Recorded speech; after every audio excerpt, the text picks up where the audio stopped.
Hello students and parents, welcome to my channel. ये है e learning platform.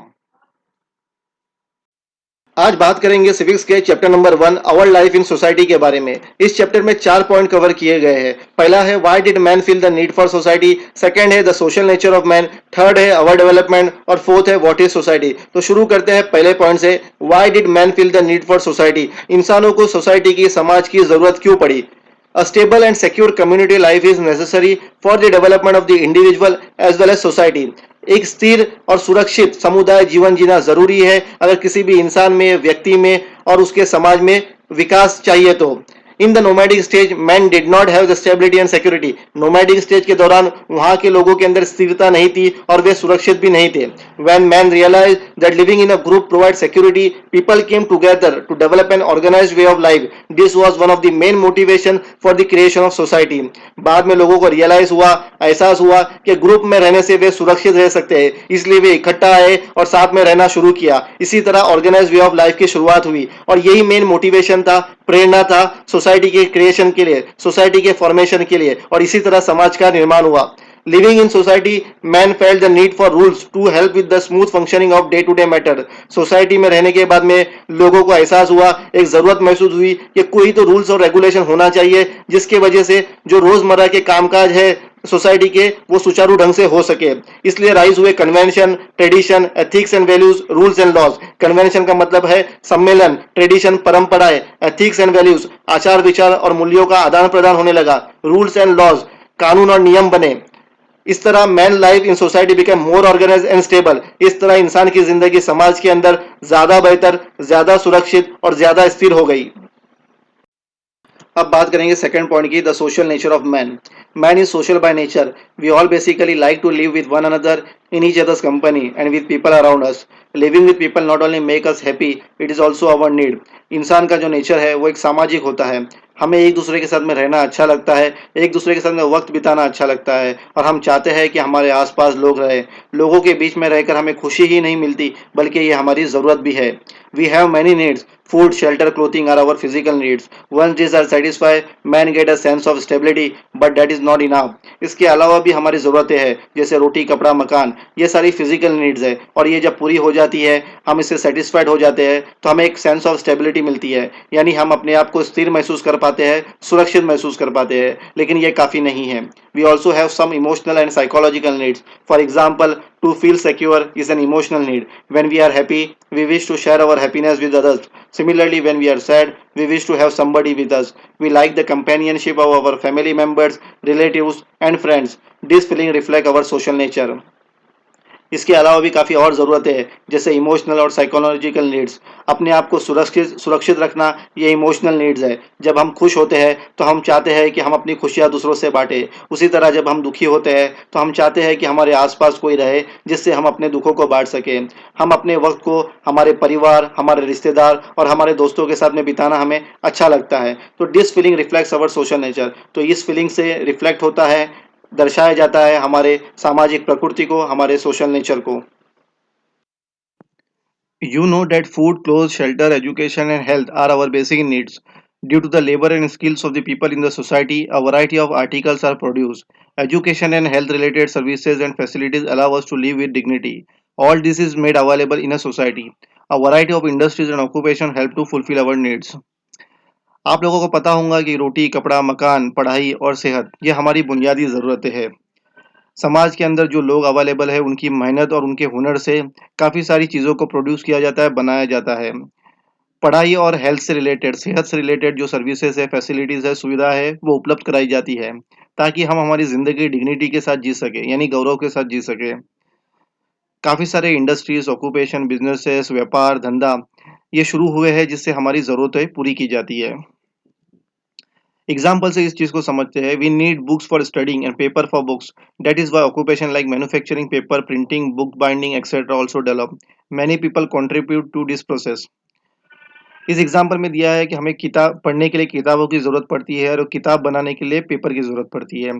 तो इससे एक ऑक्यूपेशन का जनरेशन होता है, क्रिएशन होता है, जिससे पेपर की मैन्युफैक्चरिंग होती है, प्रिंटिंग होती है और बुक को बाइंडिंग किया जाता है। इसके अलावा और भी चीज़ों के ऑक्यूपेशन जनरेट हो जाते हैं और इस सारे प्रोसेस के अंदर कंप्लीट करने के लिए काफ़ी सारे लोगों का कंट्रीब्यूशन होता है, योगदान होता है। Does the variety of occupation in the society help us in fulfilling our needs? This also leads to the development of our skills and capabilities. We depend on each other for our emotional needs such as security, appreciation, praise and support etc. Thus our life in society is interdependent. जो भी समाज के अंदर जो भी occupation है, businesses है, जिनकी वजह से हमारी ज़रूरतें पूरी होती है, इसके साथ में हमें इंडिविजुअल के अंदर भी डेवलपमेंट होती है, विकास होता है। उसकी स्किल के अंदर, हुनर के अंदर और उसकी क्षमताओं के अंदर, कैपेबिलिटीज़ के अंदर विकास हो जाता है। इसके अलावा भी हम समाज के अंदर एक-दूसरे से डिपेंड होते हैं इमोशनल नीड्स के लिए। जिस तरह हम चाहते हैं कि हम सुरक्षित रहें, लोगों की प्रोत्साहन करना, प्रशंसा करना, प्रेज़ करना, सपोर्ट करना, लोगों की मदद करना। इस तरह हम समाज में एक-दूसरे के ऊपर निर्भर हैं। Thus our life in society is interdependent.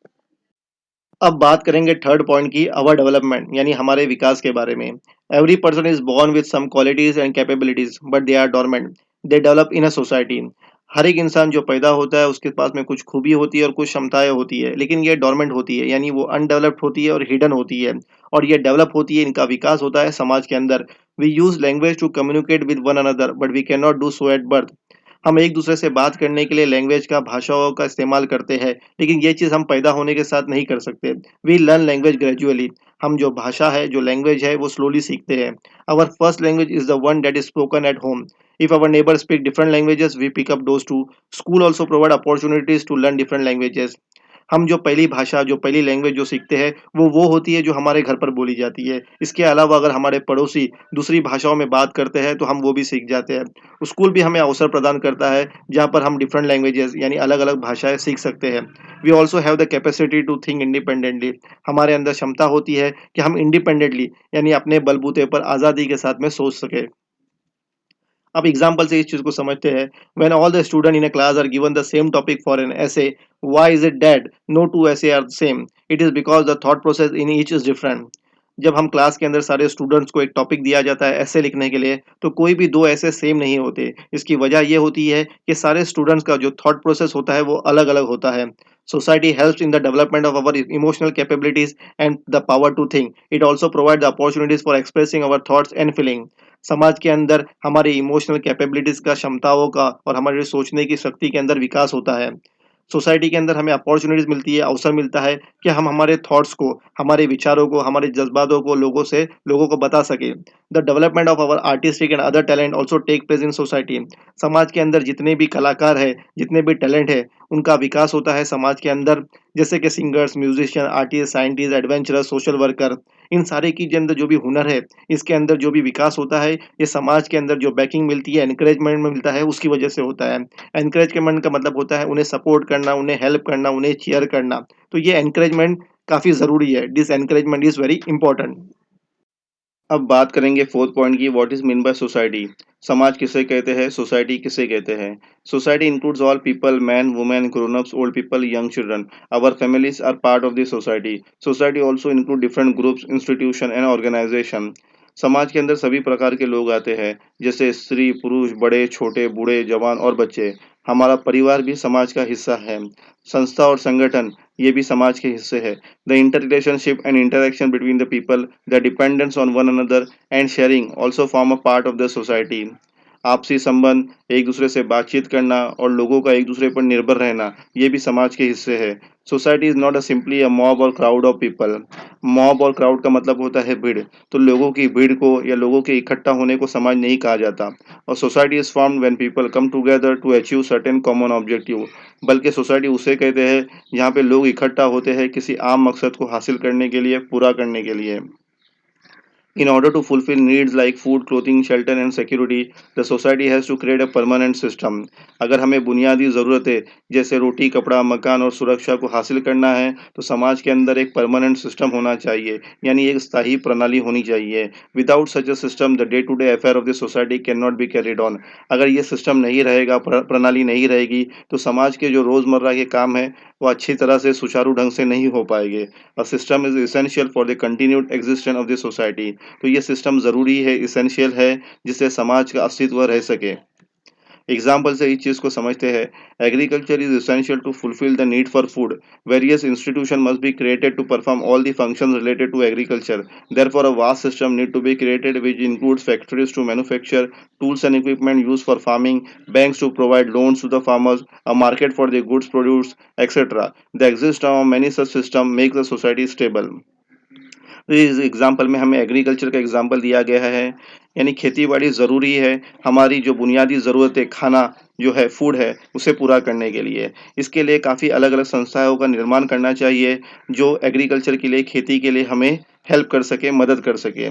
तो एक बड़ा सिस्टम डेवलप करना पड़ेगा, यानी काफ़ी सारे फैक्ट्रीज की शुरुआत होंगी जो मैन्युफैक्चर करेंगी, जो बनाएंगी औजार, टूल्स एंड इक्विपमेंट जो ज़रूरी है खेती के लिए। बैंक शुरू हो जाएंगे जो लोन प्रोवाइड करेंगे फार्मर्स को, यानी किसानों को कर्जा दिया जाएगा। एक मार्केट का निर्माण होगा जहाँ पे प्रोड्यूस किए हुए गुड्स को सेल और परचेज किया जाएगा। इसी तरह काफ़ी सारे सिस्टम का एग्जिस्टेंस आएगा, अस्तित्व आएगा, जिससे समाज स्टेबल रहेगा, यानी समाज स्थिर रहेगा। Fill in the blanks. Man felt the need for dash for day-to-day affairs of society to run smoothly.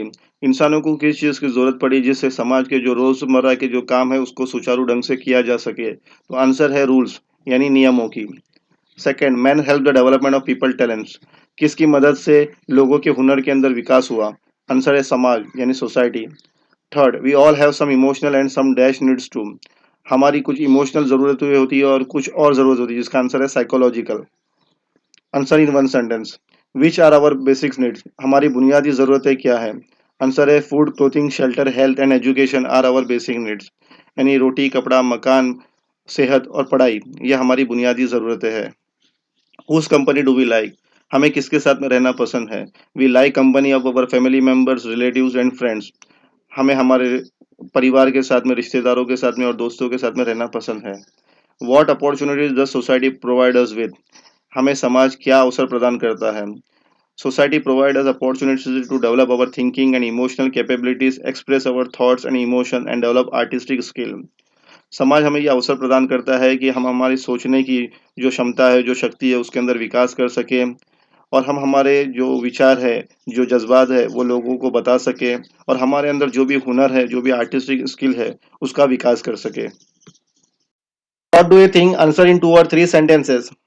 How is society form. Society कैसे बनती है, समाज का निर्माण कैसे होता है? Man require security and stability. इंसान को सुरक्षा और स्थिरता चाहिए। Man started living with others when he realise that he can have security by living together with others. जब इंसान को एहसास हुआ, रियलाइज हुआ कि जब वो ग्रुप में रहेगा तो सुरक्षित रह सकता है, इसलिए उसने लोगों के साथ में रहना शुरू किया। Thereby society came into existence for the attainment of certain common objectives. तो आम मकसद को हासिल करने के लिए, कॉमन ऑब्जेक्टिव्स को पूरा करने के लिए समाज का निर्माण हुआ, समाज अस्तित्व में आया। Why is it necessary to set up an permanent system in society. समाज के अंदर एक परमानेंट सिस्टम यानी एक स्थायी प्रणाली की क्यों जरूरत पड़ती है, उसे क्यों सेटअप करना चाहिए? It is necessary to set up a permanent system in society to fulfil the basic needs of the people. लोगों की बुनियादी जरूरतों को पूरा करने के लिए एक परमानेंट सिस्टम होना चाहिए समाज में, यानी एक स्थायी प्रणाली होनी चाहिए समाज के अंदर। Orderly conduct of the social affairs can not take place without making provisions for regulation. अगर नियम नहीं बनाए गए समाज के अंदर तो रोजमर्रा के जो समाज के काम है वो सुचारू ढंग से नहीं हो सकते। The very existence of the society depends on setting up of the permanent system. तो सारे समाज का जो अस्तित्व जो डिपेंड करता है, निर्भर होता है परमानेंट सिस्टम के ऊपर, यानी स्थायी प्रणाली के ऊपर। Some permanent system are also necessary for stable social life. स्थायी प्रणाली इसलिए भी जरूरी है जिससे सामाजिक जीवन को स्थायी तौर पर के चलाया जा सकता है। What makes life in society more stable and organise. क्या चीज़ है जो सामाजिक जीवन को स्थिर और बेहतर बनाती है? The factor that make the social life more stable and organise are as follows. Fulfilment of the basic needs of food, clothing and shelter. सामाजिक जीवन को स्थिर और बेहतर बनाना है तो वहाँ पे जो समाज के अंदर जो रहने वाले लोग हैं उनकी बुनियादी ज़रूरतें जैसे रोटी, कपड़ा, मकान, ये पूरी होनी चाहिए। Arrangement for security. समाज के अंदर लोग सुरक्षित रहने चाहिए। Interdependence among the different section of the society. समाज के अंदर जो भी वर्ग में रहने वाले लोग हैं उनके अंदर इंटरडिपेंडेंस होना चाहिए, यानी एक दूसरे पर वो निर्भर होने चाहिए। Opportunities to develop inherent skill and capability to the individual. समाज के अंदर लोगों को अवसर प्रदान होना चाहिए जहां पर वो अपने हुनर को, अपने क्षमताओं का विकास कर सके। Regulation in the form of custom, tradition, values and laws. समाज के कामकाज को रेगुलेट करना चाहिए, कंट्रोल करना चाहिए, परंपरा के जरिए, मूल्यों के जरिए और कानून और नियम लगाकर। If there were no social institution, what difficulties would we have faced? अगर कोई भी सामाजिक संस्था नहीं होती तो हमें क्या परेशानियों का सामना करना पड़ता? We would have faced the following difficulties if there was no society. Men would have remained in the nomadic stage, wandering from place to place in search of food. Wandering का मतलब होता है भटकना। सामाजिक संस्थाएं नहीं होती, समाज अगर नहीं होता तो इंसान नोमैडिक स्टेज में रहता। नोमैडिक स्टेज ये वो ऐसा स्टेज है जहाँ पर इंसान अपने खाने के लिए एक जगह से दूसरी जगह पर भटकता रहता था। Man would have remain perpetually insecure and instable. Perpetually का मतलब होता है हमेशा के लिए। तो इंसान हमेशा के लिए अपने आप को असुरक्षित और अस्थिर समझता रहता। Law of the jungle would have prevailed in the absence of rules and regulatory authority. समाज नहीं होता, सोसाइटी नहीं होते तो रूल्स रेगुलेशन नहीं बनते, कानून और नियम नहीं बनते। तो यहाँ पर जो होता वो जंगल का कानून चलता। जो ज़्यादा ताकतवर होता वो अपनी हुकूमत चलाता, लोगों को डोमिनेट करता और रूल करता। Emotional, psychological and physical needs of man would not have been satisfied. भावनात्मक, मनोवैज्ञानिक और शारीरिक जो ज़रूरतें होती है इंसान की वो कभी भी पूरी नहीं हो सकती। Development of personality would not have taken place. समाज के अंदर जितने भी रहने वाले लोग हैं उनके व्यक्तित्व में कभी भी विकास नहीं हो पाता। तो दोस्तों इस वीडियो को देखने के लिए थैंक यू। इस वीडियो को ज़्यादा से ज़्यादा शेयर करें, लाइक करें और इस चैनल को सब्सक्राइब करें।